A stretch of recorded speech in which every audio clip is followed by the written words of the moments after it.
Welcome to the Jesus Over Everything podcast, connecting the power of God's Word to everyday life. Welcome to the Jesus Over Everything podcast. We take the Word of God and bring it into contact with daily life for Resurrection Church and Rooted Church and some of you out there. But the main goal is for our church to have a context where pastors or other mature believers are thinking about the Word in the daily substance of stuff, not just teaching on topics, but talking about those topics so that believers could feel like they're a fly on the wall in someone's living room or kitchen table where believers are trying to wrestle. The fly that we have right here? Right, we have a fly. There is a fly, sometimes on walls. If I catch him on the podcast on video, one lucky viewer who tells me at what minute and time mark I catch the fly will get a free book from Pastor David. That's the award. Now, two things have to happen. I have to catch him, and you have to be the first to respond with the timestamp. All right, so we'll see if that fly comes through. Now, today, we are actually going to talk about a topic where really we learned kind of like a fly on the wall. Yep. We are going to talk about lessons we've learned from our fathers. And as most of you will know with fatherhood, it's not that our fathers sat us down many times and told us these are the three things you must know, but that we learned across the substance of our lives. Right. Lessons we learned from our fathers. Natan, before we get farther, could you tell us the name of your father and a little bit about him? Tomás. Yes, that was his name. Born in 1946, I think. Right at the end of the Spanish Civil War. So this is like the time frame is a bit different than the United States. Mm-hmm. Born in a dictatorship in Spain that finished in the 70s at some point, early 70s. Secret Christian type situation for him. And he lived until he was 76. 2 years ago, he passed. Father of four. I have three siblings. And married to my mom for 52 years. Awesome. Yeah. So now, when you say it was a secret, so the dictatorship was opposed to Christianity? Yeah, it was a Catholic dictatorship. Yep. And so what did that look like for your parents? So just to give you two very clear examples, my mom's house, she told me stories about her house growing up being patrolled by police officers, and then going to some church services through like the back door of the church because the main door of the church needed to remain closed, you know. And then my dad, there was obligatory military service in Spain for 2 years. And there were many bases in Spain that you could go close to home, you know, an hour away, 2 hours away or something. My dad was sent to a special Spanish base in the Sahara Desert for 2 years. And he always, through the process, he thought, why am I being sent to the Sahara Desert? And then when he was there, he realized in that shipment of people to the Sahara Desert was all of the Christians, all of the Mormons, all of the witnesses, and all of that stuff. Oh wow! So they were kind of punished. Right? Interesting. Yep. And that's not really a chapter of Spain that probably most Americans know about. I don't think so. That's an interesting discussion for later whenever we have our podcast on Christian nationalism. A Catholic dictatorship, huh? Yeah, we got fascinating. Yeah, we got democracy 50 years ago. Yeah. Wow. We're young. Yeah, My father's name is David Doran Sr. So really just no senior needed. David Doran, and I am the junior. He was born in 1961, and he is the sibling to two sisters. He was the youngest of three children, and now he's the father of four boys. He's been married to my mom for, well, now I can't remember how many years, but it's in the 30s, like maybe 36 or something like that. No. 40. I think we just celebrated it. Sorry. It's been 40 years. 40? Yeah, 40 years. He's been 36 years at Inner City, where he's a pastor, another pastor. So that's a part of this discussion that'll come up. And he's from Dearborn Heights, Michigan. So Spain to local, and we're going to learn about them.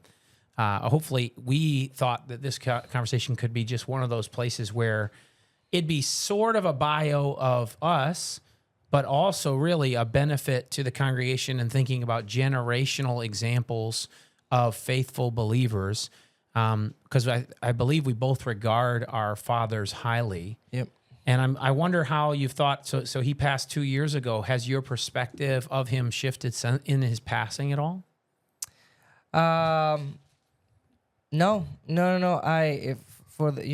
Since I left my house 21 years ago, and then, moving from teenager to adulthood, I regarded him as an ordinary good man for a very long time. So, and that's at the moment of his passing, that's what I thought. Well, here goes just as regular, solid, good man. That's awesome. Yeah. That's awesome. That's a lot more than many people can say, sadly, as fatherhood is such a crisis in our world. So when you say regular, ordinary, good man, what kind of things stuck out to you? Well, because he didn't do anything extraordinary, I guess. Raising a family of 4 and being married for 52 years. That's awesome. That's pretty extraordinary. Yeah. In our day, but he went to work Monday through Saturday.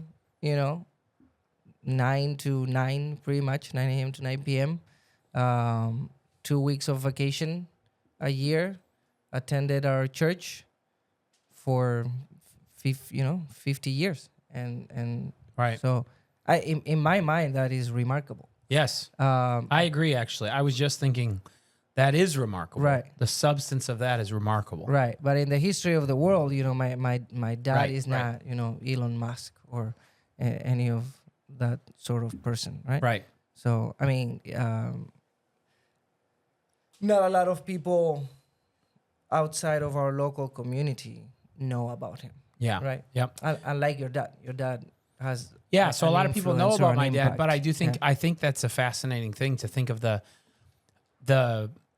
naive perspective of most humans is to think of even the most large names as substantively different than your father. Mm-hmm. And in reality, you only need to give it a couple generations, and people will know Elon Musk's name as much as they know your father's name. Right. Right? They will only know, like, the scripture goes out of its way to just talk about people as grass. And salt of the earth is a phrase that I don't know, is that something that Hispanics use? But it's amazing to me. I love thinking about the very normal people, because one of the things that I think my parents actually did really well was they always were clear about the illusion of importance. Mm-hmm. Like, my dad doesn't consider himself different than your dad, Right. in the substance of, sure, he does different work and more people know about his particular work in some very small genre. But like, I'm sure this is echoing his influence, but when people would talk about big names in Christianity or whatever, and you actually think about like the band, The Grateful Dead, right? And you know who that is? Nope. Oh my word, this is perfect then. You don't know how the Grateful Dead is? I don't think so. Bro, and you're a musician. I am. The Grateful Dead would literally, they would get 500,000 people to a concert all the time. Okay. 500,000, Yeah, that's amazing. right? And it's just a rock band, an old school rock band. But like 500,000 people. And, then people have the audacity to pretend like Matt Chandler's a big name. Right. Like Matt Chandler doesn't ever speak to 500,000 people. And by the time, how many years from now, people will be like, who's Matt Chandler? John MacArthur, John Piper, whatever. Right. Like, even our little bubble. And so you say, oh, those are big names. And honestly, relatively, Christianity, John Piper, John MacArthur, those are as big as the names get. Right. But they're not anywhere near those. I've always thought that idea was kind of silly. The idea, like celebrity pastors. Oh, that's a celebrity pastor. Right. That's a very loose way to use the word celebrity. I mean, celebrity in our own little tiny world you know.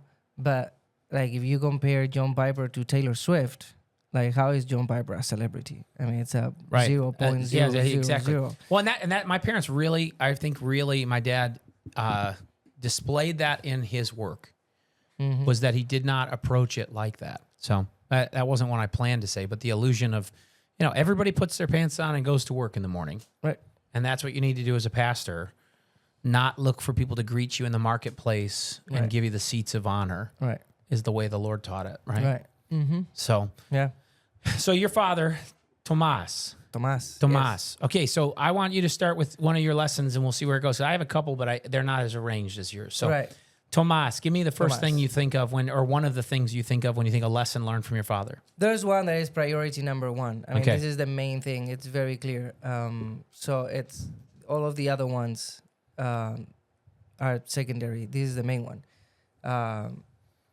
My father, he did. I was gonna say taught us, but he didn't. He didn't teach us. He was an example. Hard work. Yeah, hard Like, work. hard working ethic. Mhm. I think it was my dad's main characteristic. I mean, he had other very good ones, Yeah. of course. But I know from him and my mom and my grandparents that so in the late 50s, right? He was quitting high school, Yeah. not going to class in order to go work Yeah. so that he could help my grandparents. Yeah. Right. So that's when he started. I think he started working when he was 13, 14, Right. and continued that for 50 years, right? 50 years, same schedule, Yeah. same arrangement, 2 weeks of vacation, 2 companies Right. only in his line of work. He was a shoemaker. Just early in the morning, late at night, big long days, Mm-hmm. and then some super busy seasons in his life. And I don't remember hearing him complain. I don't remember him taking a sick day. I mean, I guess he did, probably. But I don't remember. I do not have a memory of going to school and thinking, oh, look, my dad is laying in bed because he's sick. Right. I don't have that memory Right. of a day that I can think of. So yeah. So then that's what I saw growing up. Yeah. You go to work, earn a paycheck, provide for your family. Right. That's what you do. And that's so when I moved out of my house at 17, that was one of the first things I did. I mean, I went to college, but college without working, it just didn't make sense in my mind. Yeah. So 17, I started working, teaching English and teaching piano. And that's what I do now. I work. Yeah. Yeah. And honestly, I was thinking while you were speaking about that how much we need men to hear the message of just that simplicity. It's actually very biblical. God commanded us to work. He made us for work. Right. And not to the exclusion of fellowship with him or of relationship or all the ways that people get worried about it. But the reality is that the substance of the life God called us into was productive fellowship with him. Right. To take the resources he entrusted, to steward them in hardworking dependence in a way that would reflect his glory back to him. And a lot of men and women, but a lot of men, it seems like now, they would hear the testimony of your father's schedule. And first of all, they don't understand how many opportunities are in the U.S. So they imagine, I'll get a different job if I had to work that many hours. Right. Well, that's not always available in the world, right? But second of all, like just the beauty of like he daily provided for his family. He he ground. What were you gonna? Well, I was gonna read these 2 verses come to mind. 1 Thessalonians 4, 11 and 12 it says, "And to make it your ambition to lead a quiet life, right? You should mind your own business and work with your hands, just as we told you, so that your daily life may win the respect of outsiders, and so that you will not be dependent on anybody." Right. I think there's two sentences right there that just describe my dad. A quiet life, three actually. A quiet life, okay? Work with your hands. Right. Do not be dependent on anybody. Yeah. And I remember he didn't talk about work much, but I remember this sentence of not being dependent on anybody being crucial, right? Like he didn't go around asking for money in any situation to anybody. Yeah. Right? He didn't owe money to like relatives and friends and stuff like that, right? I mean, with business and debt and mortgages and credit cards, maybe, but no, just he was independent, right? He worked for and it was a quiet life, yeah, and yeah, I think in our day and age, this idea that work has value, that work is what we're called to do, I think we've put like a little phrase in the middle. Well, some work, right? So until not true. Not true. Well, ethical work. Right, exactly. Until you find your calling, the career that you're meant to be in. Yeah. It's okay if you don't do anything. No. Just wait until you find that true, worthy job. Working, leading a quiet life that doesn't put a burden on others, that it's independent, working with your hands, minding your own business. Christian qualities right there. Incredible qualities. I mean, there's a friend, actually, some people know of him. He was a pastor at Friendship, Matt Mathis. He posted online today something about his 26th year at FedEx because he's been working as he serves in churches. And I wrote him a note that I really believe, like, you know how many people's lives were made better because of that unseen, day-by-day hard work. Things they got that they wouldn't have had. Because like right now, I'm coaching soccer, and FedEx, there was a mistake in delivery. Someone messed up where I got basketballs instead of soccer balls at the beginning of the season. And I've been waiting on the corrected order, because you can't play soccer with basketballs, for 2 weeks. And it's throwing off my training for the players, right? And I thought, you know what? Look at this. 26 years of something you only notice when it goes wrong. But like, you should really celebrate. Like the shoemaker, when you get a bad pair of shoes, you know it. Right. And it's a day, the way Martin Luther would talk, that the maid that milks the cow is the fingertips of God's providence. Right. And so showing up every day to deliver FedEx, or showing up every day to make shoes or mow lawns or whatever, man, we just need more and more people who see God in it. Not in some kind of pantheistic way, but like that the Spirit of God has made them for things like this. Right. That's beautiful about your father. I love that. And actually, so my father's work was one of those jobs that people more naturally say is worthwhile. And we've talked enough about how great ministry is and worthy of a calling and all that.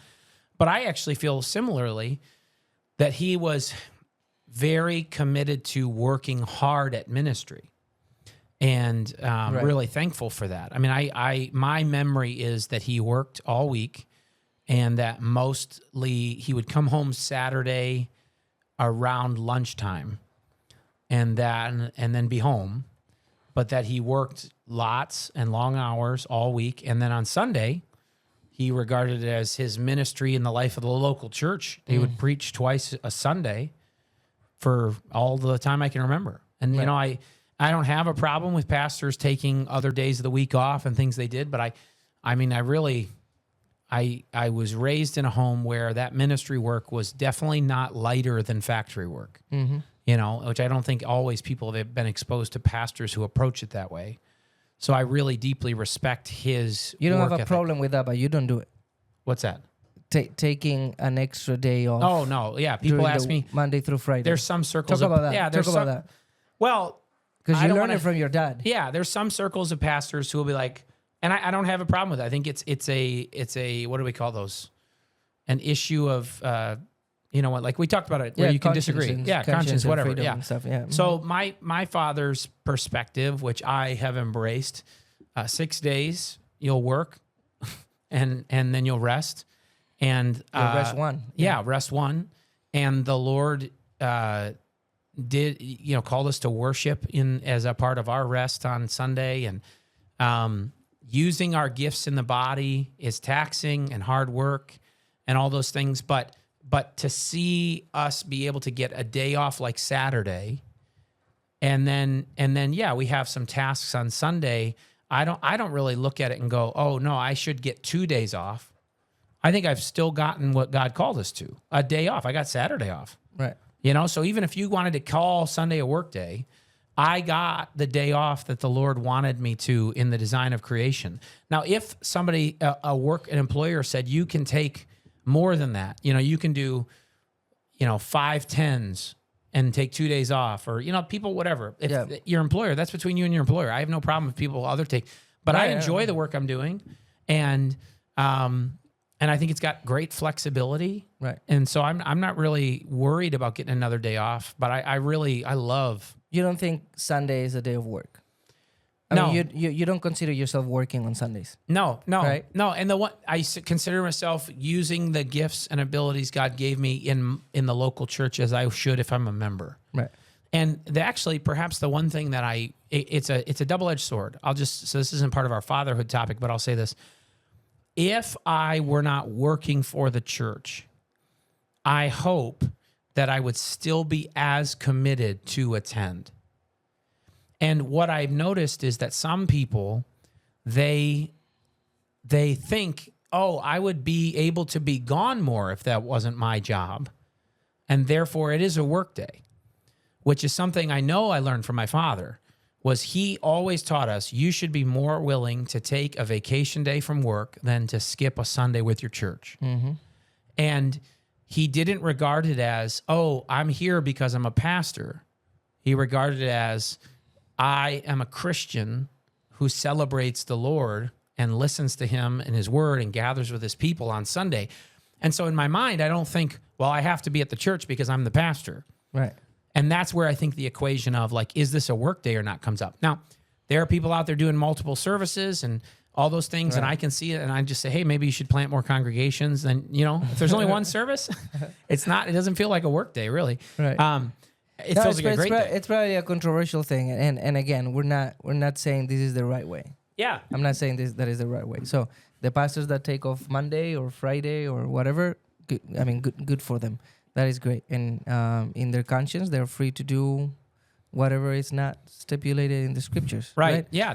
I remember you explaining that idea to me when I don't think I explained it well just now, but yeah. Well, no, when we started working together, you trying to explain to me the idea that Sunday was not a day of work. And I remember you trying to convince me. And I was just thinking, yeah, man, of course.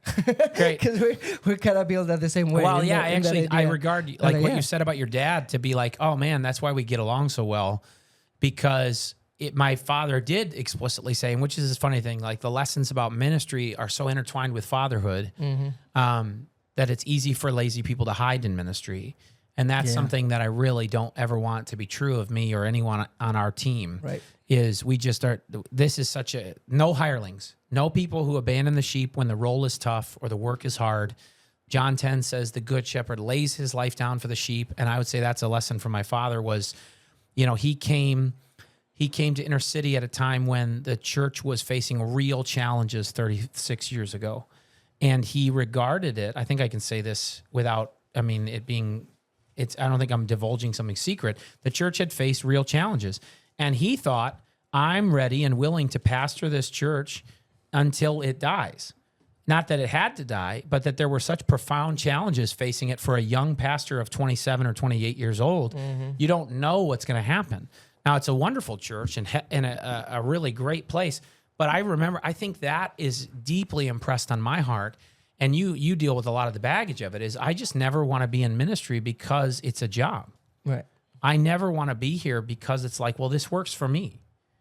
I want to be in the office of pastor because I'm convinced that what's best for God's people is for me to do this job, this right now. Right. And I think that's from him. So I once heard a sermon, and I don't remember anything from that sermon yeah. except this one sentence and it was 10 years ago. 2 Timothy 4, and it applies to ministry, but also to just jobs in general. 2 Timothy 4, but you keep your head in all situations. Yeah. So this is for pastors. This is very important. Keep your head in all situations. Endure hardship. Do the work of an evangelist. Discharge all the duties of your ministry. So that sentence, endure hardship, that sermon, that pastor said, you can preach a sermon, but can you take a punch? Because endure hardship. Yes. And yeah, man, I want to be able to preach and teach, but I also want to be able to take a punch or 1,000. You know, I just thought about punching you just now, but you're right. And that is important for ministry. So before this becomes a ministry thing, I think another thing that relates to ministry, but it relates to real life for my father and my mother was that substance is more important than appearance. So they always, throughout my life, my father was pressing the importance of character. And even in things like with finances, if as little kids, you see a nice car and you say, oh, they must be rich. And they would say, or they're up to their eyeballs in debt. Mm-hmm. And they would point out constantly the wisdom of seeing through appearances to what is truly valuable in the long term. Not that they were saying people were up to their eyeballs in debt, but they were just trying to say, remember, immature people go by appearance. They go by, they take half the story. I think of Proverbs 18:17, constantly appearance. Everyone sounds right until the other side of the story's heard. And just teaching those things where they said, listen, don't be the kind of man or people who jump to conclusions, who are good enough with appearances. Another expression of that would be, don't settle for gifting. So they wouldn't let us settle for appearance. Mm-hmm. Driving the importance of character. I think that gotta be the most. There's a couple passages that come to mind for how to press that home, but I think that the importance of character has to be one of the ones that was most constantly pressed from my dad. And yeah, I'm very thankful for that. What else? What other ones for you? So my second one is loyalty. Loyalty. Okay, what do you mean by that? So my dad was a person that made a commitment to a few people and honored that commitment forever. Awesome. So and I say that because there were two very important moments in my life. I remember, so my dad worked in a factory. What he did, he was in charge of the factory, right? So he was not the owner of the factory. He was in charge of the factory. So a shoe designer would design a shoe, right? And then my dad will bring that shoe to reality and then lead the factory in making 1 million copies of that shoe, right? That resembled the one, right? So then different companies, the fun fact is that different companies will come and buy that shoe, at a shoe fair. And then they would just put their sticker, their name, brand on it, right? But my dad made it. So I remember one season, he worked for Calvin Klein. Calvin Klein purchased the shoe and Tommy Hilfiger. Yeah. My dad used to say Hilfiger. I don't know. we never knew how to pronounce it. But he worked 50 years for only two companies. Yeah. 25 in one, and then that company closed, and then 25 in another one. Yeah. And once when I was that fly, somebody's about to get the prize. I think I was in junior high or high school. Yeah. He got an offer, like an incredible offer. Yeah. From another company in North Spain. So it would move all of us, 8 to 10 hours away from our home. Okay. And it was like 4 times the salary or something like that. Wow. And like a house, a car, like an incredible offer. And he just couldn't see himself leaving the community of people in our town. No. The factory, the church. I remember asking Dad, why didn't you take this? Yeah. And he told me his first answer was, well, I don't want you to leave your friends. That was like the first answer. Wow. And I remember I told him, it was a joke, but I told him, I'll buy new friends. Is what I told him. But no, it was very important to him that I and him and our family would remain in this community. You know, that's a really countercultural thing in America, but that's beautiful. Right. Like the idea, isn't our society, American culture seems to be suffering from some of that dislocation that was just incentivized by economics. Like, oh, you're not near your extended family. You're not near your aging parents. Why? Well, somebody offered me 4 times as much money. Right. Well, what'd you spend it on? I can't even remember.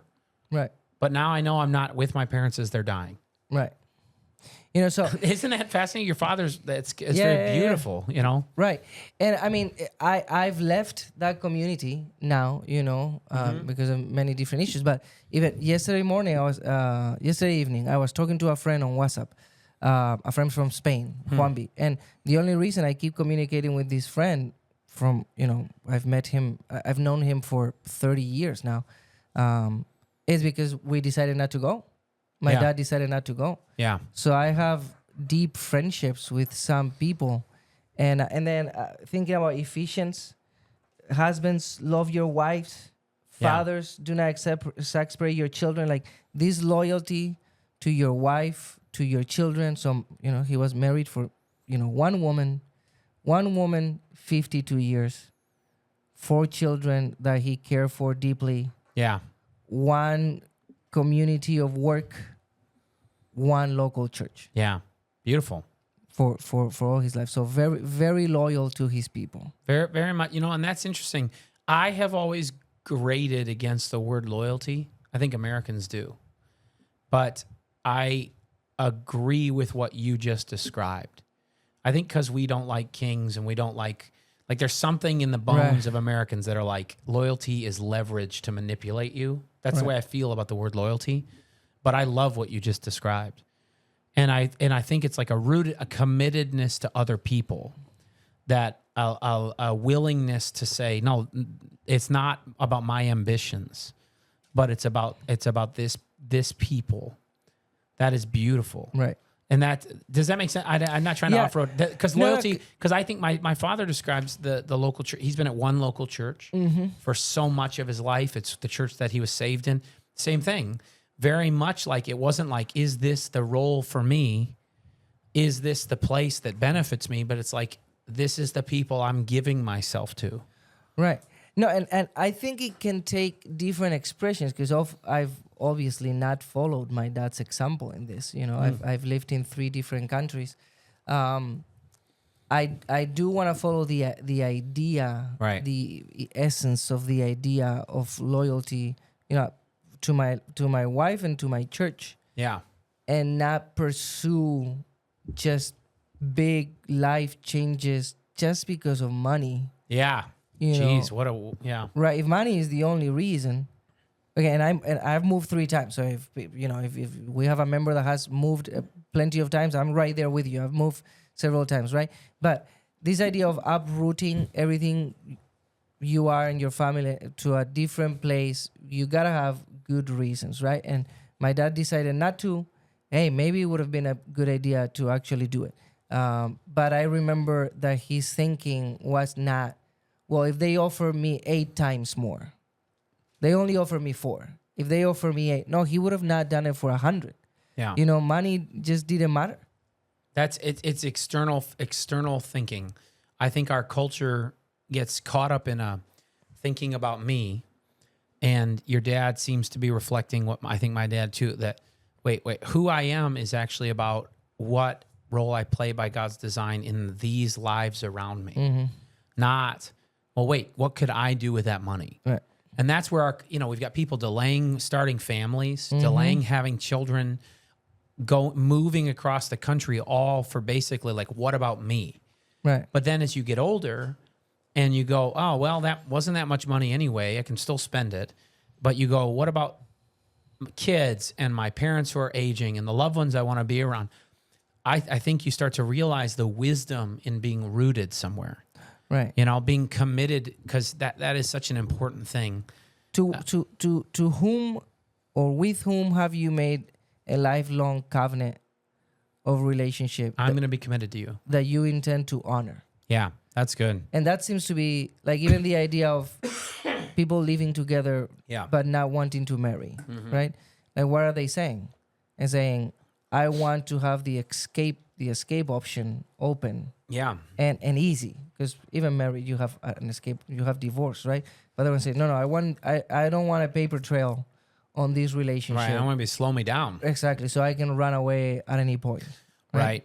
Yeah, and that's in speaking of that loyalty, I thought of a phrase my father would tell us often, which is, you'll never be a better parent to your children than you are a husband to your wife.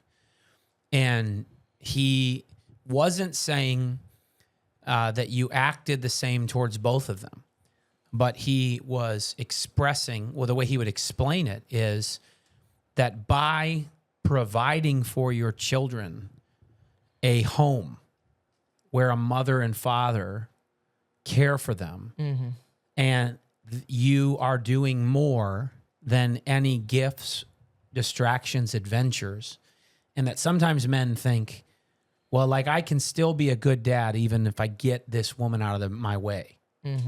And he was more saying the value of this rootedness that men need to grapple with, of like, no, my faithful love that of just saying we're going to build a home together.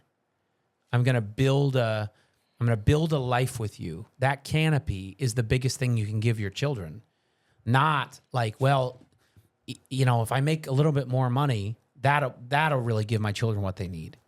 You know, and he would, which I think a lot of men, maybe similar to the temptation of that ambition of a different career and the ambition of an easier life or a more free life than their marriage offers, they get enticed into it and they think, well, how am I going to care for my kids? Oh, I can still be really invested and give them. It's like, no, you need to provide them with a home as God designed it. And that starts with your leadership. I mean, obviously there are times when sin destroys that. But what else? You had more. What do you have? Do you have? Well, I mean, mine are they're going to sprinkle in. Because I got a couple. Right. We're going to go, if we want to go to 1 Corinthians 4, I'll go there for mine. So this passage, for whatever reason, seems to me to be reflecting that character thing, but also kind of an eye towards eternity that I just think this was really indicative of the way my dad tried to shape our view. 1 Corinthians 4, it's still probably the passage that I probably bring up most, and it's because of my dad. This is then how you ought to regard us, as servants of Christ and as those entrusted with the mysteries God has revealed. So this is primarily in ministry context, he would press it, but also growing up. Okay, well, at the end of the day, who are we? We're servants of Christ.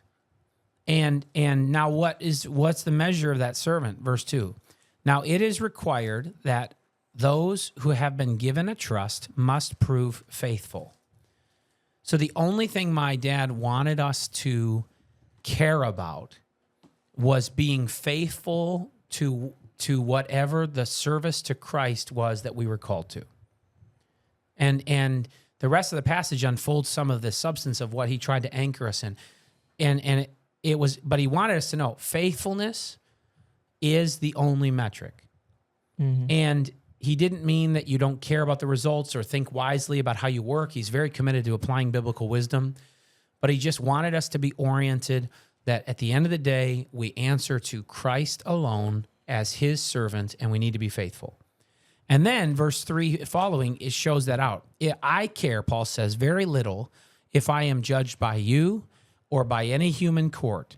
Indeed, I do not even judge myself. My conscience is clear, but that does not make me innocent. It is the Lord who judges me. Therefore, judge nothing before the appointed time. Wait until the Lord comes. He will bring to light what is hidden in darkness and will expose the motives of the heart. And at that time, each will receive their praise from God. That passage, I think, is probably like that captures that commitment to character, right? Because he's like, hey, listen, it's not even about popular vote or personal confidence. It's about what the substance the Lord knows what the Lord knows. I'll say sometimes to our church, live as God knows you to be. And then live in light of eternity. Yeah. And that's, I think that passage reflects the main passage I think of as my father's impact in my life is set your eyes on faithfulness.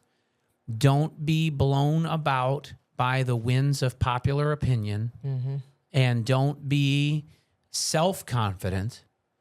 Just set your eyes on giving an account to the Lord, because that'll humble you some days, right? That'll be a day where you go, hey, he was there with me when I didn't do my best work, Right.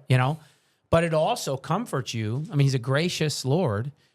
It'll steady you in the midst of life. I think that really is, if I think I inherited anything from him, it's a very steady perspective of the world. And I think this passage is one of the reasons why, because I don't feel that influenced by what other people think of me.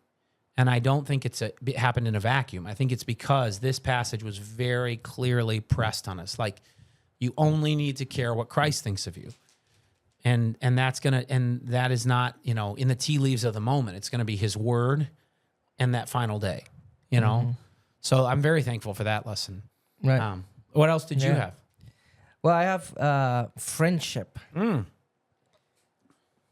My dad was a good friend to a few people, and I'm gonna look for a note here because a couple of sub points. My dad was a writer and a poet.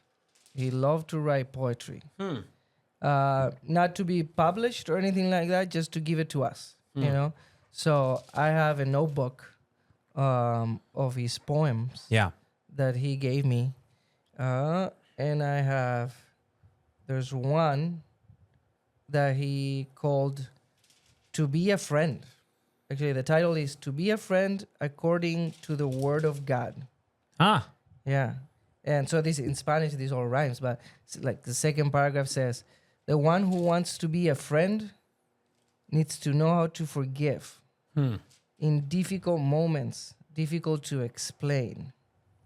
In friendship, you cannot live with a custom, right? You gotta be true, okay? Love and loyalty are obligated characteristics. And then he finishes this poem saying, in this world, there's so many falsehood that people are confused about everything. Whoever has a true friendship is truly a privileged man. And he gave that to people. I don't want to cry, David. I didn't think we'd make it through this episode without crying. This is really, really difficult. But he was a true friend. Yeah, that's good. He was like an absolute true friend. Like, I remember, with the shoes that he would bring home, like extra pairs that he had, and he wanted all of us to look good. My mom and my sister and stuff. And I remember him putting shoes on people. Even my wife, putting a shoe on my wife, putting a boot on my wife, and wanting her to look amazing. And my dad never looked amazing. I mean, he was a handsome guy, good hair and everything, but he didn't care much about like the suits and the shoes and everything. His appearance. He never cared much about his appearance. I don't think. But he wanted everybody else to feel really good. Yeah. And he had true friendships with some people, and with us especially, and in the church. So much so that, again, he was an ordinary man, not a famous or popular man. But I remember speaking at his funeral, and this was a big room that we had for his funeral. It was 400 seats, 500 seats. And there were people standing all over the place. Yeah. Not a popular name, like not the governor or, the mayor of the city or whatever. Just friends. 500, 600 friends. Like 2 different churches canceled their services and told their members to go to my dad's funeral. Wow. You know, just because he was just a loyal friend, you know, that was honest, you know, very honest, very helpful. That's great. So there is a big Romanian, from the country of Romania, community in my town, in Elche. Now, I remember growing up, elementary school, no Romanians, nowhere. And then one Romanian guy showed up at our church, was a Christian. And my dad became friends with him, very good friends. And then these Romanian men became like a rock in the Romanian community that started immigrating. Yeah. And it was my dad that made sure that this migrant, that this foreigner could do well in my city. That's and awesome. Help him find a job, find a house, he came alone first, bring your wife, bring your children. So I remember celebrating in my country house when their children arrived, you know, they couldn't speak Spanish and we were playing football together. I don't remember the names. Christian was one of them. And just a solid friendship with people. And it has given me these ideas about friendship, like who are your friends, who are your 4, 5, 6 friends that you have in your life, and that you are invested in. And it's a complicated topic again, because as you move, I truly believe that if your body is not at a place, you should not be living there, right? Like I left Mexico, I left Spain. I don't intend to use social media or digital, tools to continue to live in Spain or Mexico. Right. But I do want to have 5, 6 friendships that I'm invested in, and that they are invested in me forever. And the Bible speaks about friendship a ton. You know, David and Jonathan, the Proverbs, Paul seems to have a group of really close friends, Jesus. And my dad was a good friend. It's not, I don't want people to listen to this and say, oh, I need to find friends. No, that poem finishes saying, you have to be the friend. Be the friend. Be the friend. So tell me this then. Let's give me a couple ways. You started to say them or describe them, but what was the magic? How was he a good friend? Well, first, he didn't worry about himself. He worried about the other person. He cared about the other person. It was not about him. Actually, I remember a couple of betrayal stories, and he just didn't care. He was not worried about himself. He wrote in the poem, he was ready to forgive. So it's about the other person, making the other person look good. Right? He didn't want to wear good shoes. He wanted other people to wear good shoes and look good. Right. Providing, generosity was in my list also, but like providing for your friends. Right. What do they need? What can you give them? Right. And then being honest, being true, being vulnerable, being open with these friendships. That's awesome. That's awesome. And that's man, your dad sounds like the kind of man that we need more of in our day. Because, I mean, our culture just steady, loyal, committed to others, a good friend. Those are all things our culture's struggling with. Men are alone. Commitments are cheap. Right. You know, work is not being embraced. That's really interesting. Sounds like an amazing man. What else? Keep going with yours. All right. Wait. Well, there's one I don't have in my list, but I do want to mention these enduring hardship idea, the being able to suffer. Yeah. It was such an important lesson, being able to suffer. Yeah. And man, our world seeks comfort. I think that's my main idol of my heart. I want comfort. Yeah. I do not want to experience pain. Even so, like if I'm watching a movie, like I don't like when my wife says, "Can you bring me some water?" Like, no, I'm sitting down right here. Like, do not touch my comfort zone, right? That's right. And when people say, "Well, nothing good came out of the comfort zone," like, well, comfort. Comforted. Comfort comes out I of like the comfort zone, Yeah, right? yeah. So my dad could suffer. My dad could suffer, and towards the end of his life, I mean, he complained a ton about his health. I think he didn't have anything else to do. You know, he retired. After he retired, my dad wasn't perfect, but after he retired, it didn't click. The retired life Was not good for him. it just didn't click in his mind. I don't think he figured it out, right? Yeah. So he retired around 63, 65.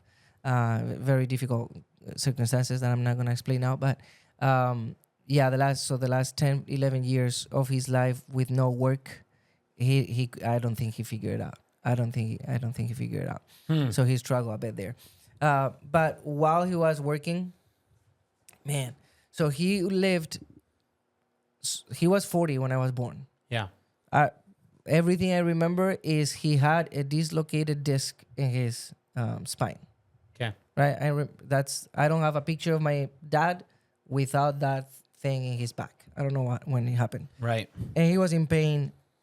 He was in pain a lot. I don't know if he was in pain all the time. Yeah. But he was in pain a lot, and he never got surgery for it because he was too scared that he would go on a wheelchair and not be able to work and have to depend from the government or whatever.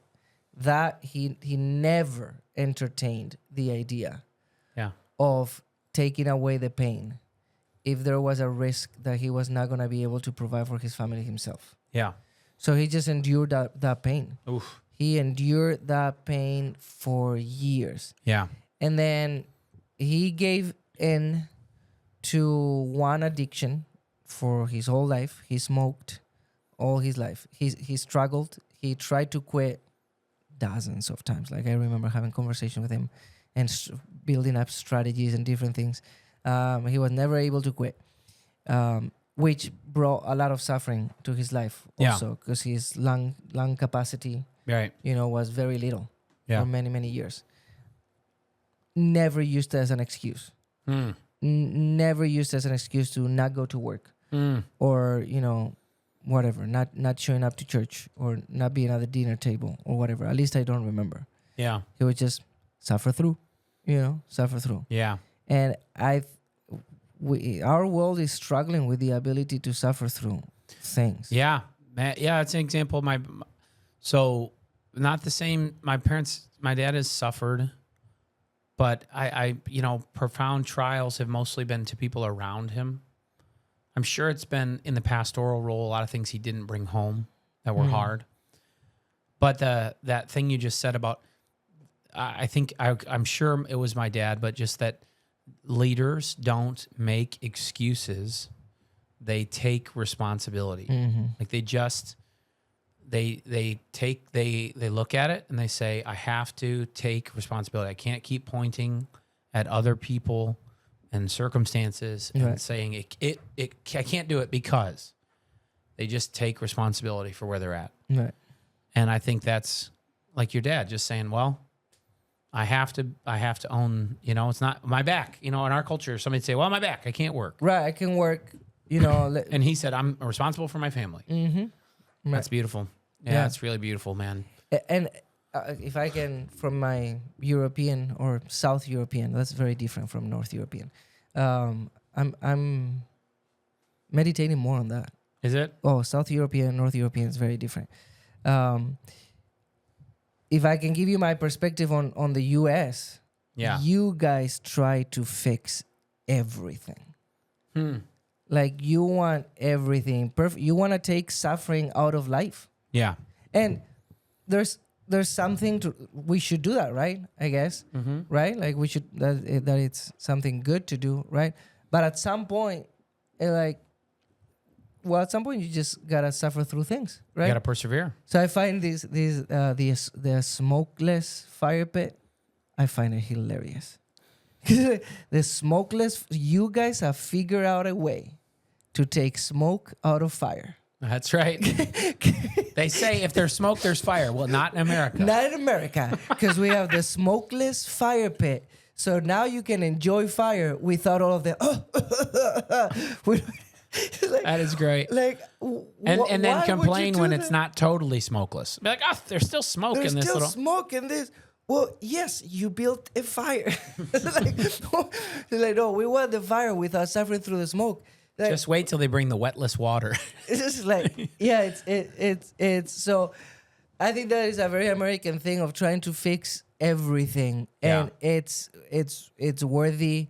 It's praiseworthy. I think it's great. I love the U.S., but at some point there needs to be a balance of saying, "Hey, listen. Sometimes it's also praiseworthy to just suffer through something."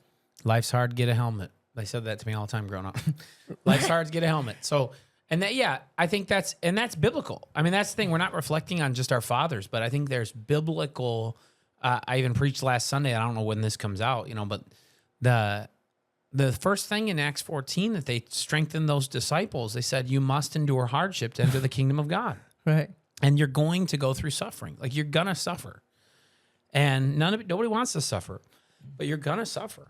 You're going to suffer. If you can't endure suffering, you cannot, that's a necessary element of inheriting Christ's glory. If we suffer with him, we'll share in his glory. Right. That's Romans 18:17 or 8:17. That's not the way people talk about it, even Christianity in our culture. Right. I think it's easier to understand for people like my parents that grew up in a country that had just finished the civil war. Lots of dead people all over the place. Yeah. Dictatorship. They were persecuted from an early age. Yeah. That's how they grew up. So then when they experienced better situations, they remembered a life of suffering. So they're like, well, we're not going to try to take away all the suffering. So, the Civil War was during World War II, right? Yeah. Mm-hmm. Yeah, that's why Spain was not involved at all in World War II, if you think about it. Because they were in their own... We were in our own little thing, yes. Yeah, that's brutal. Any other lessons? I want to keep us going, but... Yeah, we have a few minutes, right? Yeah. This one you're going to be able to chime in because I know your parents do this amazing. Hospitality. Yeah. Now, what do you think about with your parents? Well, my dad...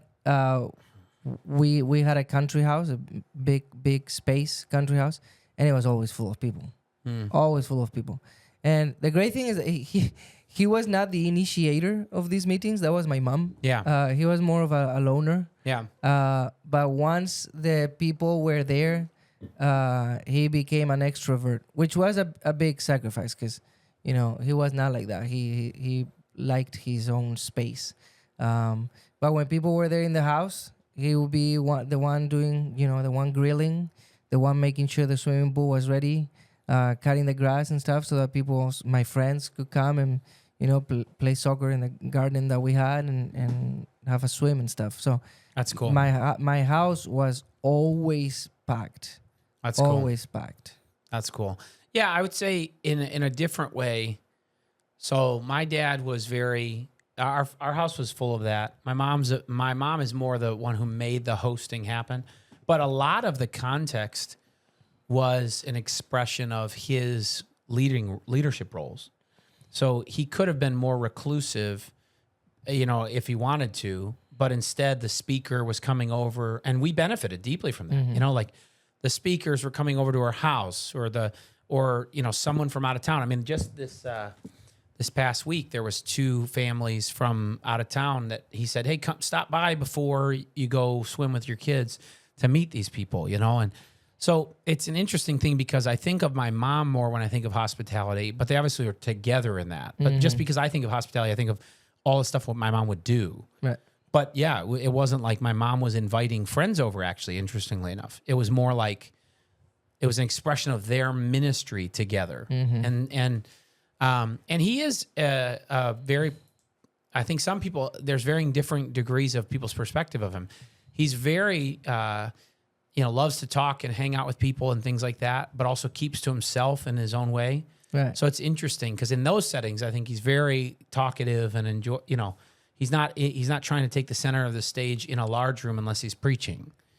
But in those rooms, he enjoys talking with people and whatnot. And And that's what I mean by the sacrifice, because I think when you are an introvert, it doesn't mean that you cannot talk to people. It means that you can talk to people, you can be the life of the party, but then you are exhausted. Yeah. So I know my dad was exhausted after these things, and probably your dad is the same way. Yeah. And they are willing to do it anyway. Willing to do it. Which I'm growing to understand that. Yeah, I think that is a beautiful thing. There's so much of that. The substance of normal life seems to be a lesson for the young men in our church. Like the so many little choices that make a life for others around you. You know, just showing up and working hard. I think about, you said not just showing up and working hard, but like my dad worked a ton, but also somehow he would often like come to our games and then finish work more after. So because he had some flexibility as a pastor, he would he would step out for that slot where he would support us. And so I remember him being very invested father and working a ton, which I think is mutually exclusive in most American minds. You know, like working a ton, he's missing lots of things. But I don't remember him missing lots of things. I remember him being at most of my athletic events. But he was also then going to have to go back to work afterwards because he was really committed to the task. You have another one there? What is it? Generosity. Yeah. Yeah, I have generosity. He gave. And I don't think, I've been meditating a little bit more on this. I don't think we understand how big generosity is in the Bible. Oh, it's so big. And I know we have an episode on the prosperity gospel, right? Which is a good episode, right? Mm-hmm. I think. So then,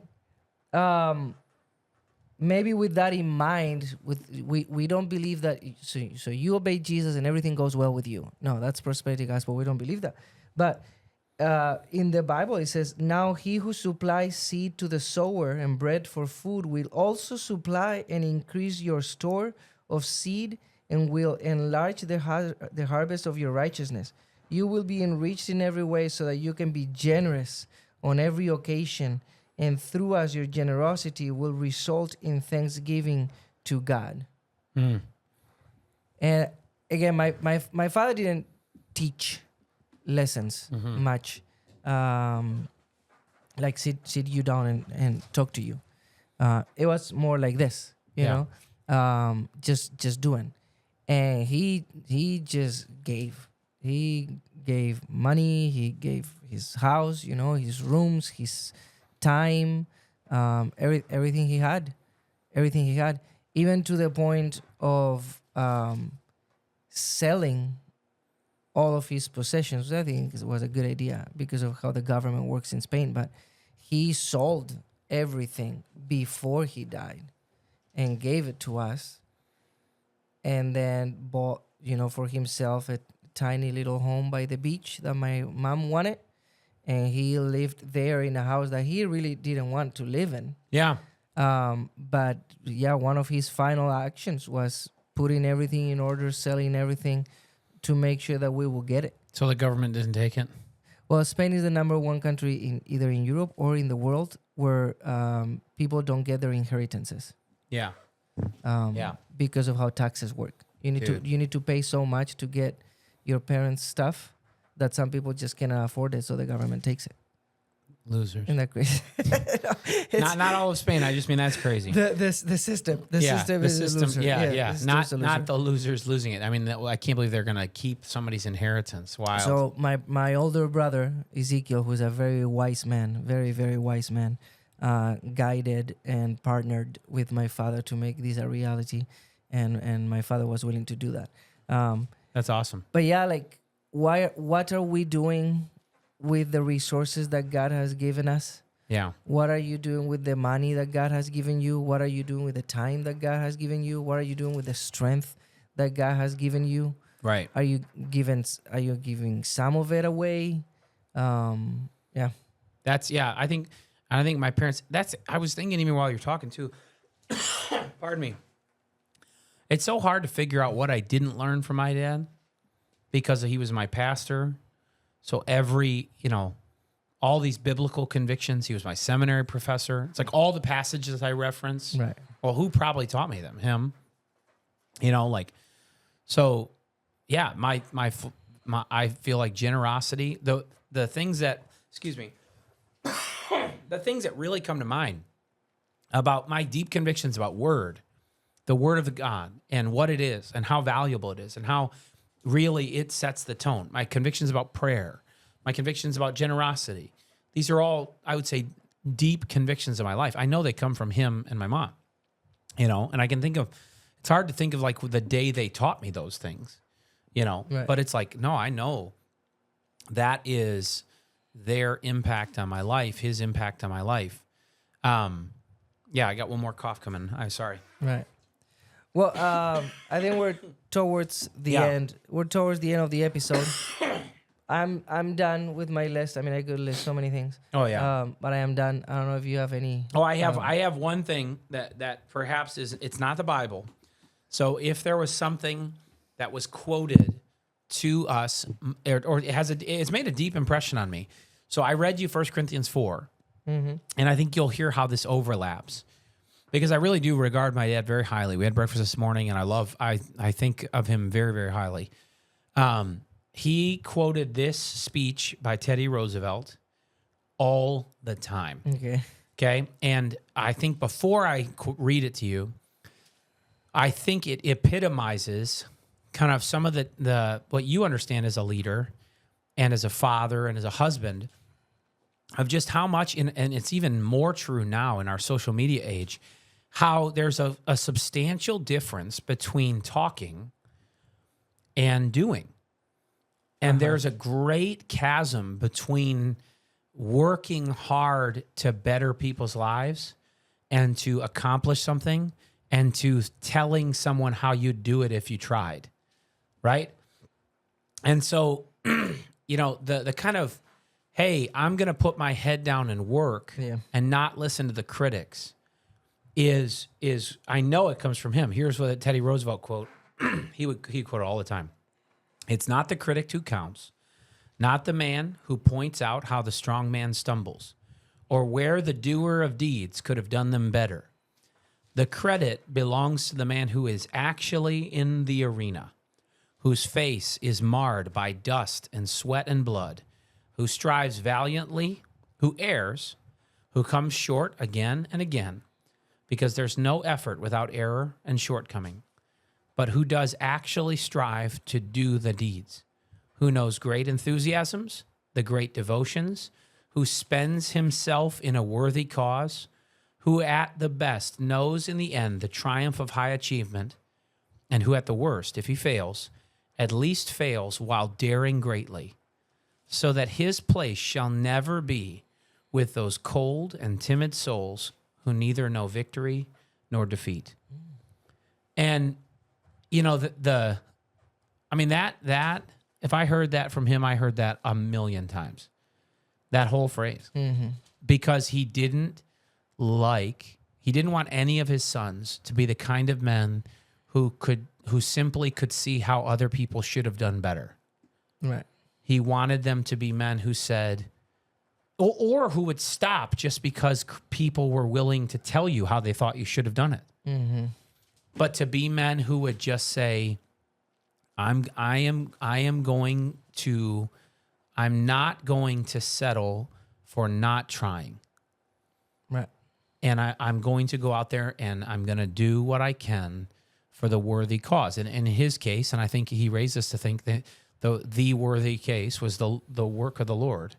Now, ministry is what two of his sons believe, but he meant just to give your life for Christ. But I really think that, like, it's not the critic who counts is such a countercultural thing in our day. And I've seen it in his life because, you know, you even now you watch people. I used to be annoyed as a little bit younger there would be times where he was like, listen, don't value the fads. The people are, you know, these things come and go. And I think he was right that, like, there's so many things that kind of maybe are more attentive to the winds of the time. What do we need? What's important right now? What's helpful right now? what's new and fascinating. It kind of is more attuned to people's appetite for the moment. And watching so many cycles of that burn off and already realize like, oh yeah, the people who kind of chart themselves either by how much resistance or how much applause they get, they don't have a life that lasts. Oh man. You know? And I'm really thankful for that. That's not the Bible, but that passage, that's from Teddy Roosevelt passage, right. That speech, you know? No, but I've seen how you've applied it, and it's beautiful because you do not quit. By God's grace. If you are convinced in your mind that something is good, and by the Bible, if you're convinced, you're not going to quit it. You're just going to do it, which I admire. It's amazing. It is what a blessing to have fathers. When you think about it, like how many people, and there's some men I know who didn't have fathers who have been incredible men. But also when you really think about it, and I was like, because I sat down and thought about this yesterday and then today, and I really was like, I don't know how to do. You put like 5 points down, and I was like, I don't know how to get some points, because as soon as I started to put points down, it was like it was hard to rank them. Right. Like if I write any, which ones do I leave out? Right. And so I just stopped, and I was like, no, I'm just going to talk about them. Because honestly, I was like, I don't know what 5 lessons. I think that the lesson of 1 Corinthians 4 is surely to me the one I cherish, in that I'm glad to have a father who said, just set your eyes on standing before the Lord. Right. You know, that's a great gift. And I'm thankful for his example. Now, this episode is going to be very hard for some people. Yes. That didn't have fathers. Right. And again, my father was not perfect, not even close to perfect. He had big flaws, and because he was very honest and open, you could see him, you know. But again, I am thankful that he was there when we have some listeners that are going to listen to this that cannot even think of the idea of dad. They have no idea what it is. Right. And I just want to say I'm very sorry for that. Too. But the grace of your heavenly Father can cover that absence beautifully. Right. And a passage that I thought, I'm going to paraphrase it right now, but since I was 17, a passage that I thought a million times, it's Peter's telling Jesus, we have left everything for you. Mm-hmm. And Jesus saying, there's no one has left father or mother for me that hasn't received 100 times more. Yeah. So for those Christians that do not have a father or didn't have a father, a dad or a mom, in Jesus, in God, in the church, you can find that 100 times fold. Right, right. And my father wasn't perfect either. I mean, actually, you know, his repentance is one lesson that I remember writing down. When he sinned against me, I cannot recall a place where he did not repent. And that's tough. And I think that's like really a profound example of humility, that he was a very diligent repenter when he sinned. But no matter how many sins, the small ones that I can't even remember across the landscape of my father, or grave ones that left you without a father, you know, the scripture, they says, could the mother forget the baby at her breast? Even if she forgot her baby, I will not forget you, says the Lord. Yep. Right? That kind of dropping sin against you, because there was no doubt, if you don't have a father in your life, it was a grave sin against you. Mm-hmm. But the Lord's love can overcome that. You know, he can work through your father, or he can overcome the sins of your father in such a beautiful way. And I'm thankful to stand as somebody who's been seeing him work through my father. And I hope for many years he will continue. Yeah. Yeah. Hey, before we finish, a couple of minutes, and I'll give you a minute to this. I wanted to finish with your funny story, or the funniest if you can remember. Oh, it. Man. And I've got mine. And okay, you tell yours. Exactly. I'll tell mine while you think about yours, because mine is very clear in my mind, although I have a bunch. But there was this one Father's Day in Spain. I was already 24, 25. I was married. Right. This one store in the shopping mall in my town announced that if you came with your dad for Father's Day and dance together for 2 minutes, Yeah. You got a free polo shirt. Okay. And my dad, we did it in a couple stores because it was like a franchise. Yeah. We did it in a couple. So I told my dad, like, hey, I want these polos. Yeah. So we're gonna go and we're gonna dance. Didn't have to convince him. He was all in. Let's go. I love it. He was a dancer. He loved to dance. Didn't do it much, but in weddings and stuff, he would do it. And it was such a beautiful memory because they would start blasting music, and we started dancing. And the best part is that there was a time limit where you could be done, and the lady. The lady from the store had to come to tell us to stop dancing. Oh, I love like, hey, you're done with your time limit. Yeah. I'm going to get 1 million polos. That's beautiful. So we just danced in that store and people were looking at us. And then some other dads with their children came and danced. That's beautiful. So we had fun.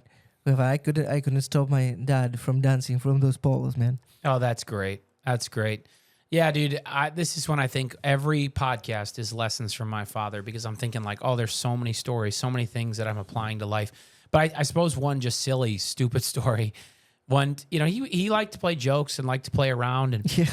there was this, my little brother Derek, who's, 30 something now. Maybe he's just 30. He was just a baby in a high chair.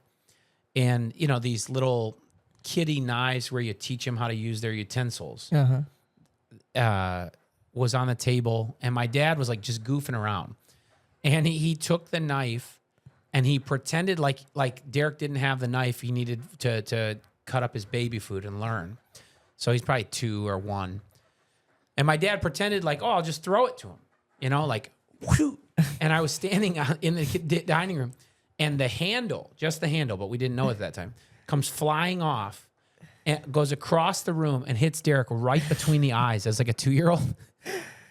And we thought it was the knife. Like we all saw it fly, and you thought my dad just spiked my brother in the forehead. And it was just a stupid, but then a giggle, they got him back. Okay, so here's the full circle. Dad takes Derek and Dylan. Now I wasn't there for this one, but takes him to some place where he's speaking. My dad's, serious guy, whatever. And he's preparing to preach. And so he's at a table like this in their hotel room. And Derek and Dylan are, let's say, 12 and 10, just being little idiots in the hotel room, excited to travel with Dad. And they are throwing the hotel key cards like ninja stars. And one misses one of the brothers and flies like a perfect Frisbee over the top of the laptop, cuts my dad's forehead open right before he goes to preach. Can you imagine the father rage? Like, I can feel like if Judah split my forehead open right before I was going to preach with a hotel key card. Can you just feel how you'd be like that is fatherhood, dude. That is fatherhood. You're like, I cannot believe right now that I am about to bandage my forehead because, So shout out Dylan and Derek. All right. Well, there's more lessons to come, but I hope this was an encouraging. We thought, it's a more conversational topic, but hopefully, as there's a lot of young fathers in our church, Yeah. a lot of young families. Yep. Maybe some of these examples will just stir you in the direction of 2 very godly, biblical fathers that we had an upfront example to. So I think of the if you can think of it from this lens, not to toot our horns, okay? I deeply respect Natan. So in my mind, I just listened to a conversation of a man who raised a pastor. That's right. Right? And he listened to one of a man who raised a pastor. And so when you think about hey, lean in, because, pastor's not the only thing you want a man to become, but I would like my sons to be pastor-worthy men, qualified by the passages of Scripture. And I think that you're a living resume. So praise God for that. You too. All right, out.